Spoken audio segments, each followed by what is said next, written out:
அதுல எந்த மாதிரியான ப்ராப்ளம்ஸ் ஏற்படும் சார்? அதாவது அதுவும் அதே மாதிரி தான். சில ஒரு கல் அடைப்போ, ஒரு சலுகை அடைப்போ, செயல் இழப்பு.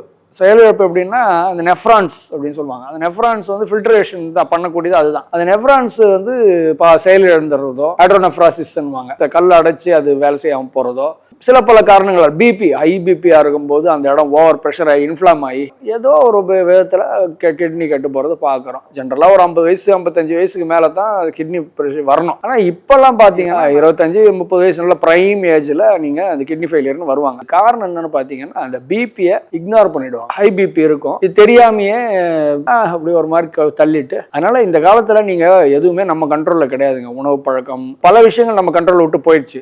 5 டயாலிசிஸ்க்குள்ள 10 டயாலிசிஸ்க்குள்ள வர்றவங்கள ஓரளவுக்கு வயசு எல்லாமே ஏதுவா இருந்ததுன்னா we will try, we can do sometimes. ஏன்னா இந்த கொரோனா காலத்தில் நாங்கள் இந்த மாதிரி நிறைய பண்ணி நல்லான கேஸ்லாம் பார்த்துருக்குறோம். டயாலிசிஸ் போயிட்டாலே குணப்படுத்த முடியாதுன்ற ஒரு நம்பிக்கை இருந்தது, போய் ஒரு நம்பிக்கை கொடுத்தது.